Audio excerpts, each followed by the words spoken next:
ತಮ್ಮೆಲ್ಲರನ್ನ ಪ್ರೀತಿಯಿಂದ ಸ್ವಾಗತಿಸ್ತಾ ಹಾಗೂ ತಮ್ಮೆಲ್ಲರ ಒಂದು ದೊಡ್ಡ ಚಪ್ಪಾಳೆಯ ಮೂಲಕ ಎಲ್ಲರಿಗೂ ಸ್ವಾಗತವನ್ನ ಕೋರ್ತಾ, ವೇದಿಕೆಯಲ್ಲಿರುವ ಎಲ್ಲ ಗಣ್ಯರಿಗೂ ಕೂಡ ಸ್ವಾಗತವನ್ನ ಕೋರ್ತಾ ಮೊದಲಿಗೆ ನಾಡಗೀತೆಯೊಂದಿಗೆ ಕಾರ್ಯಕ್ರಮವನ್ನು ಆರಂಭ ಮಾಡ್ತಾ ಇದ್ದೇವೆ. ನಾಡಗೀತೆಯನ್ನ ಪ್ಲೇ ಮಾಡ್ತಾರೆ. ತಾವೆಲ್ಲರೂ ಎದ್ದು ನಿಂತು ಗೌರವವನ್ನು ಸೂಚಿಸಬೇಕು ಅನ್ನೋದು ನಮ್ಮ ಮನವಿ.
ದನಿಯಾಗಿ ಅವರು ಕೊರಳ ಧ್ವನಿಯಲ್ಲ, ಅದು ಕರುಳ ಧ್ವನಿ ಅನ್ನುವ ಮಾತು ವಿಶೇಷ ಸವಲತ್ತುಗಳನ್ನು ನೀಡುವ ಮೂಲಕ ಅನೇಕ ಗಣ್ಯರ, ಮಾನ್ಯರ ಹಾಗೂ ಎಲ್ಲರ ದೃಷ್ಟಿ ಅವರೆಡೆಗೆ ತಿರುಗುವಂತೆ ಮಾಡಿದ್ದು ಅವರ ಮಹಾನ್ ಜ್ಞಾನ ಪ್ರತಿಭೆ.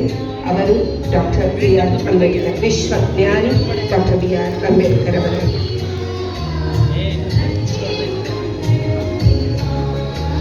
ಹಾಗೆ ಇವತ್ತಿನ ಕಾರ್ಯಕ್ರಮಕ್ಕೆ ಮಹಿಳಾ ಕಾಂಗ್ರೆಸ್ನ ಮಂಡ್ಯ ಜಿಲ್ಲೆಯ ಅಧ್ಯಕ್ಷರಾದ ಶುಭದಾಯಿನಿ ಮೇಡಮ್ ಕೂಡ ಬಂದಿದ್ದಾರೆ. ಅವರಿಗೂ ಪ್ರೀತಿಯ ಸ್ವಾಗತವನ್ನು ಕೋರ್ತಾ ಇದ್ದೇವೆ.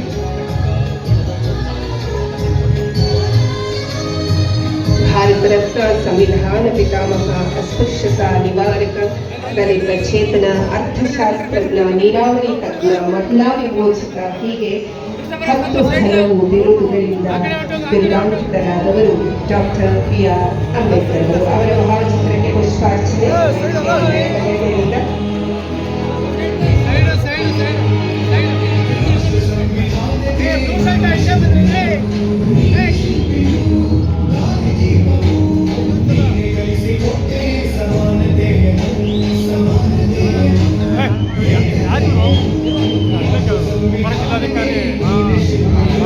ಮಾತಾಡೋಂಗಿಲ್ಲ ಆದ್ರೆ ಮಾಡಿಲ್ಲ, ಬೇಡ ಬೇಡ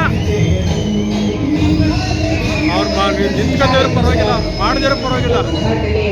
ಪುಸ್ತಕದಲ್ಲಿ ಬರೀತಾರೆ, ನಾನು ಇಡೀ ಪ್ರಪಂಚವನ್ನೇ ಸುತ್ತಿ ಬಂದೆ, ಜಗತ್ತಿನಾದ್ಯಂತ ನಾನು ಕಂಡ 6 ಜನ ಮಹಾನ್ ಮೇಧಾವಿಗಳಲ್ಲಿ ಭಾರತದ ಡಾಕ್ಟರ್ B.R. ಅಂಬೇಡ್ಕರ್ ಅವರು ಒಬ್ಬರು.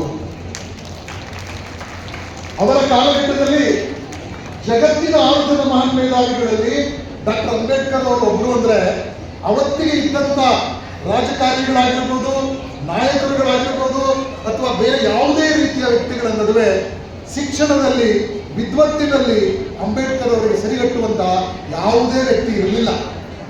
ಆ ಕಾರಣಕ್ಕೆ ಅಂಬೇಡ್ಕರ್ ಅವರು ಈ ದೇಶದ ಸಮಸ್ಯೆಯನ್ನ ಜ್ಞಾನದ ಮೂಲಕ, ಶಿಕ್ಷಣದ ಮೂಲಕ ಅರ್ಥ ಮಾಡಿಕೊಂಡು ಅದಕ್ಕೆ ಪರಿಹಾರ ಹುಡುಕುವಂತ ಪ್ರಯತ್ನ ಮಾಡಿದ್ರು. ಡಾಕ್ಟರ್ ಅಂಬೇಡ್ಕರ್ ಅವರು ಆಯ್ಕೆ ಮಾಡಿಕೊಂಡಂತ ವಿಧಾನ ಇದೆಯಲ್ಲ, ಅದು ಬಹಳ ಪ್ರಗತಿಪರವಾದದ್ದು. ಅಂಬೇಡ್ಕರ್ ಅವರು ಹಾಗಾಗಿ ಹೇಳ್ತಿದ್ದಂತ ಒಂದು ಮಾತೇನೆಂದ್ರೆ, ನನ್ನ ದೃಷ್ಟಿಯಲ್ಲಿ ಕ್ರಾಂತಿ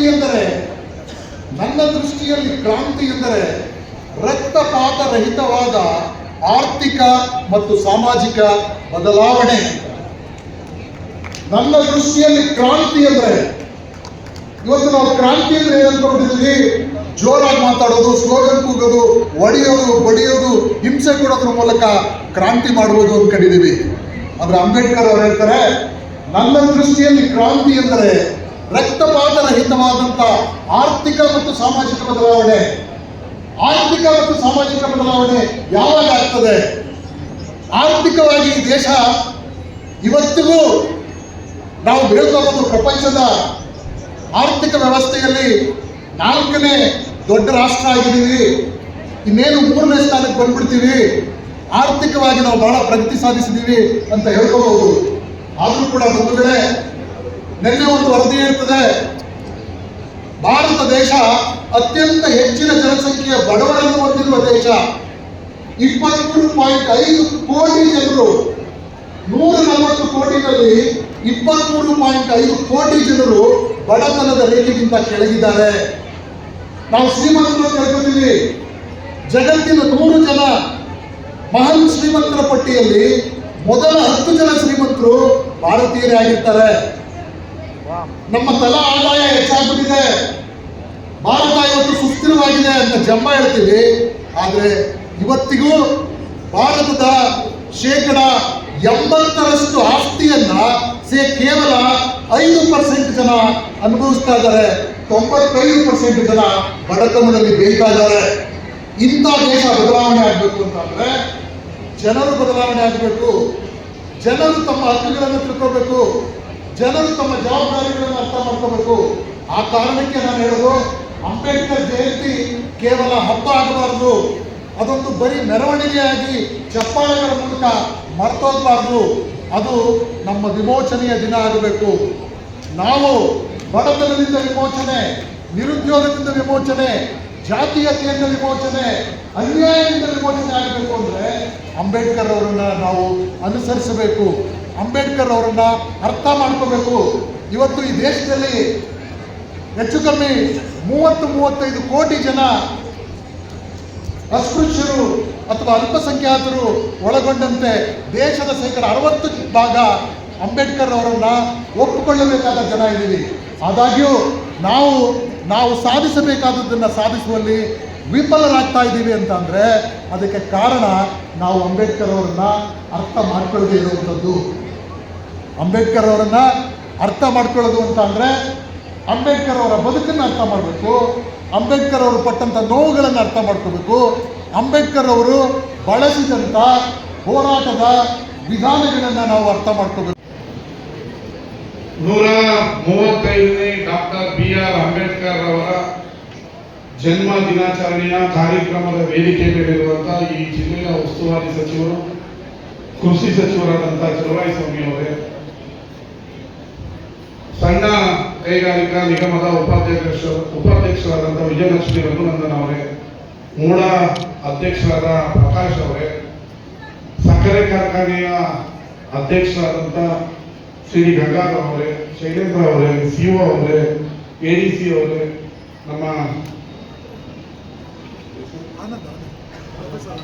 ನಿಮಗೆ ಅಂಬೇಡ್ಕರ್ ಅವರ ಮಾರ್ಗದರ್ಶನವನ್ನ ನೀಡಿದಂತ ಪ್ರೊಫೆಸರ್ ಆನಂದ್ ಅವರೇ, ಕಂಠಿ ಅವರೇ, ಗುರುಪ್ರಸಾದ್ ಅವರೇ, ಶ್ರೀಧರ್ ಅವರೇ, ಶಿವಪ್ರಕಾಶ್ ಅವರೇ, ಶುಭದಾಯಿನಿ ಅವರೇ, ಹಾಗೂ ವೇದಿಕೆ ಮೇಲಿರುವಂತ ಎಲ್ಲ ಅಂಬೇಡ್ಕರ್ ಅವರ ಪ್ರಶಸ್ತಿ ಪುರಸ್ಕೃತರೇ, ಅಧಿಕಾರಿ ವರ್ಗದವರೇ ಹಾಗೂ ಹಿರಿಯರೇ, ಇವತ್ತು 135ನೇ ನಿಮಗೆಲ್ಲ ಬದುಕನ್ನ ಕೊಟ್ಕೊಂತ ಅಂಬೇಡ್ಕರ್ ಅವರ ದಿನಾಚರಣೆ ಅಂದ್ರೆ ಹೆಂಗ್ ಜೋಶ್ ಇರ್ಬೇಕು. ಎಲ್ಲ ಸೆಕೆಂಡ್ ಮೊಬೈಲ್ ನೋಡ್ಕೊಂಡು ವಾಟ್ಸಪ್ ನೋಡ್ಕೊಂಡು ಕೂತ್ಕೊಂಡ್ರೆ ಅಂಬೇಡ್ಕರ್ ಅವರಿಗೆ ಮಾಡಿದಂತ ಅವಮಾನ. ಜೈ ಭೀಮ್. ಮತ್ತೆ ಎಲ್ಲ ಮೊಬೈಲ್ ಇಟ್ಕೊಂಡು ಕೂತ್ಕೊಂಡ್ರೆ ಜೈ ಭೀಮ್ ಜೋರಾಗಿ ಬರ್ತಾ ಇಲ್ಲ. ಜೈ ಭೀಮ್.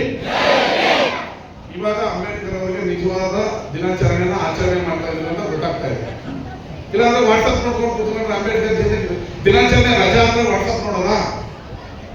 ಬಂದು ಅಂಬೇಡ್ಕರ್ ವಿಚಾರಧಾರೆ, ಮಂತ್ರಿಗಳು ಏನ್ ಮಾತಾಡ್ತಾರೆ, ಶಾಸಕರು ಏನ್ ಮಾಡ್ತಾರೆ, ನಮ್ಮ ಸಮುದಾಯಕ್ಕೆ ಏನಾಗಬೇಕು, ಮುಂದೆ ಏನಾಗುತ್ತೆ ಅನ್ನೋದನ್ನ ಕೇಳಬೇಕು. ಹೌದಲ್ವಾ? 135ನೇ ಅಂಬೇಡ್ಕರ್ ಜಯಂತಿಯನ್ನ ಆಚರಣೆಯನ್ನ ಮಂಡ್ಯ ಜಿಲ್ಲಾಡಳಿತದ ವತಿಯಿಂದ ಇವತ್ತು ಅದ್ದೂರಿಯಾಗಿ ಆಚರಣೆಯನ್ನ ಮಾಡಿದ್ವಿ.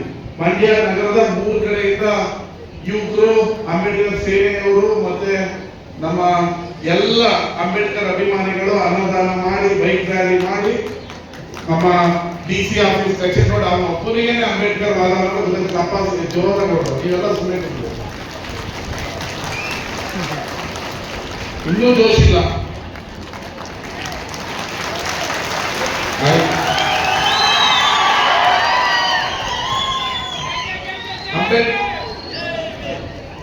ಅಂಬೇಡ್ಕರ್ ಅವರ ಮಾಲಾರ್ಪಣೆಯನ್ನ ಮಂತ್ರಿಗಳ ನೇತೃತ್ವದಲ್ಲಿ ಇವತ್ತು ಬಹಳ ಅದ್ದೂರಿಯಾಗಿ ಮಾಡಿದ್ರು.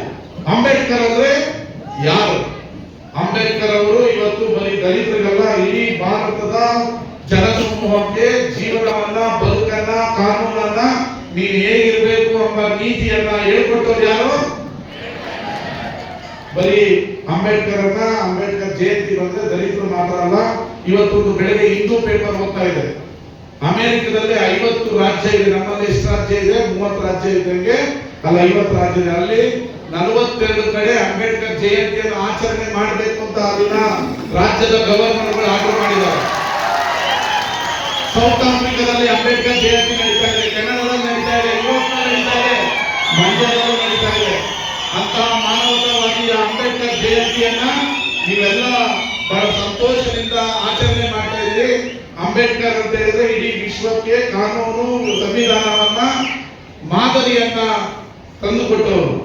ಆ ಮಾನವತಾವಾದಿ ಅಂಬೇಡ್ಕರ್ ಅವರು ಇವತ್ತು ಸಂವಿಧಾನವನ್ನ ತಂದುಕೊಟ್ಟಿರೋದ್ರಿಂದನೇ ಈ ದೇಶ ಶಾಂತಿಯಿಂದ, ನರೇಂದ್ರ ಮೋದಿ ಶಾಂತಿಯಿಂದ, ರಾಹುಲ್ ಗಾಂಧಿ ಶಾಂತಿಯಿಂದ ಈ ದೇಶವನ್ನ ಮುನ್ನಡೆಸೋದಕ್ಕೆ ಆಗ್ತಾ ಇರೋದು. ಇಲ್ಲ ಅಂತ ಹೇಳಿದ್ರೆ ಅಮೆರಿಕ, ಇಸ್ರೇಲ್, ಇರಾನ್ ಯುದ್ಧ ನಡೀತಾ ಇದೆಯಲ್ಲ, ಆ ರೀತಿ ಯುದ್ಧವನ್ನ ಆಗ್ತಾ ಇತ್ತು. ಅವತ್ತು ನೆಹರು, ಅಂಬೇಡ್ಕರ್ ಅವರು ಭಾರತಕ್ಕೆ ಒಂದು ತಟಸ್ಥ ನೀತಿಯನ್ನ ತಂದು ಕೊಡ್ಲಿಲ್ಲ ಅಂತಿದ್ರೆ ಇವತ್ತು ದೇಶಗಳ ನಡುವೆ ಏನ್ ಯುದ್ಧ ಆಗ್ತಿತ್ತು, ಭಾರತದಲ್ಲೂ ಅದೇ ಆಗ್ತಿತ್ತು. ಅದಕ್ಕೆ ಭದ್ರ ಬುನಾದಿಯನ್ನ ಮೋದಿಯವರು ಕೇಳ್ತಾರೆ, ಈ ದೇಶಕ್ಕೆ ಅಂಬೇಡ್ಕರ್ ಅವರು, ನೆಹರು ಅವರು ಏನ್ ಮಾಡಿದ್ರು ಅಂತ. ತಟಸ್ಥ ನೀತಿಯನ್ನ ತಂದುಕೊಟ್ಟಿದ್ದಕ್ಕೆ ಈ ದೇಶ ಶಾಂತಿ, ನೆಮ್ಮದಿಯಿಂದ ನಾವು ನೆಮ್ಮದಿಯಾಗಿ, ಸ್ವತಂತ್ರವಾಗಿ ಯಾರನ್ನ ಬೇಕಾದ್ರೂ ಟೀಕೆ ಮಾಡಬಹುದು, ಯಾರನ್ನ ಬೇಕಾದ್ರೂ ಹೊಗಳಬಹುದು. ಇದು ಅಂಬೇಡ್ಕರ್ ಅವರು ಹಾಕಿಕೊಟ್ಟ ಸಂವಿಧಾನದ ತಳಹದಿಯ ಮೇಲೆ ನಿಂತಿರುವ ದೇಶ ಆಗಿರೋದ್ರಿಂದ ಈ ದೇಶ ಶಾಂತಿ, ನೆಮ್ಮದಿಯಿಂದ ಇರೋದು.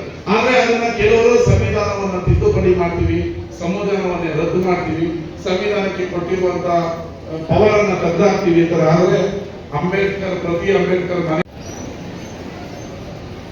ಭಾರತ ಸಂವಿಧಾನದ ಪ್ರಸ್ತಾವನೆ. ಭಾರತದ ಜನಗಳಾದ ನಾವು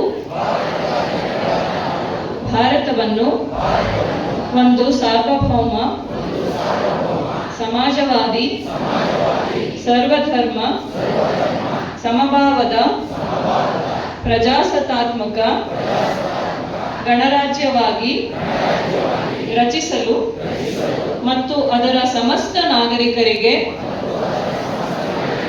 ಸಾಮಾಜಿಕ, ಆರ್ಥಿಕ ಮತ್ತು ರಾಜಕೀಯ ನ್ಯಾಯ,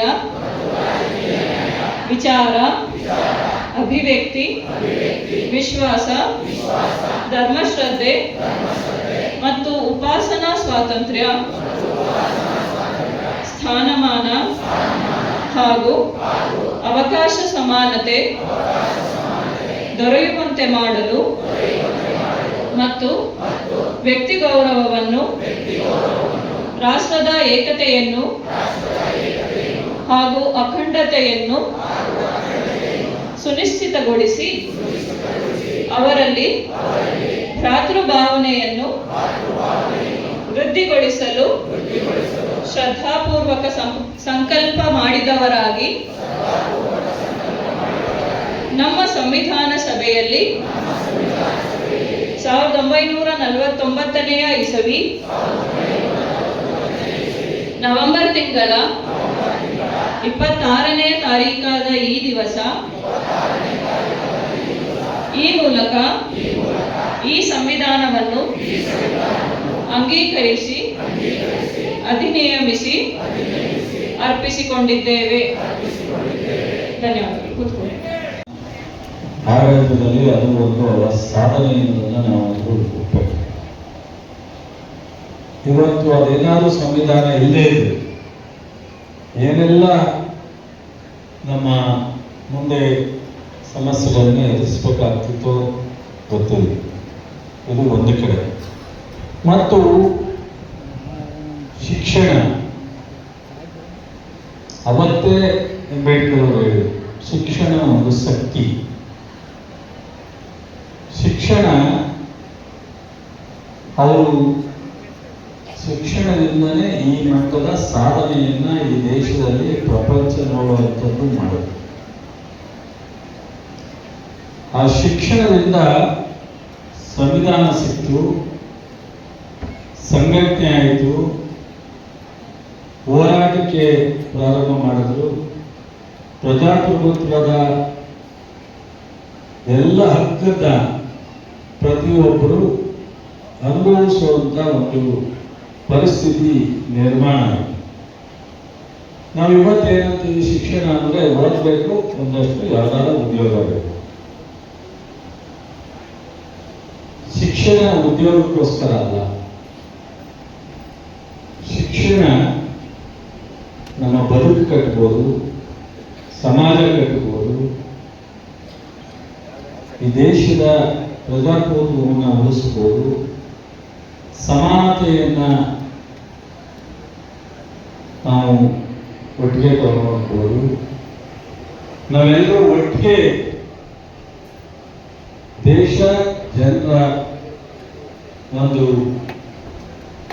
ಶಕ್ತಿಯನ್ನು ನಾವೆಲ್ಲರೂ ಒಟ್ಟಾಗಿ ತಗೊಂಡ್ಲಿಕ್ಕೆ ಶಿಕ್ಷಣ ಒಂದು ಶಕ್ತಿಯಾಗಿ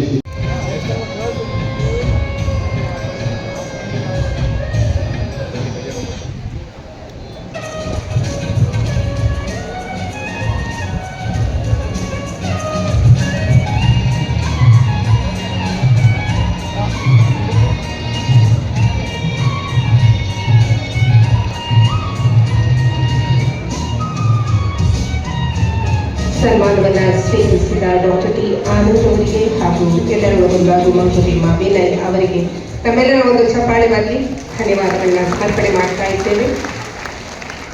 ಹಾಗೆ ಅಂಬೇಡ್ಕರ್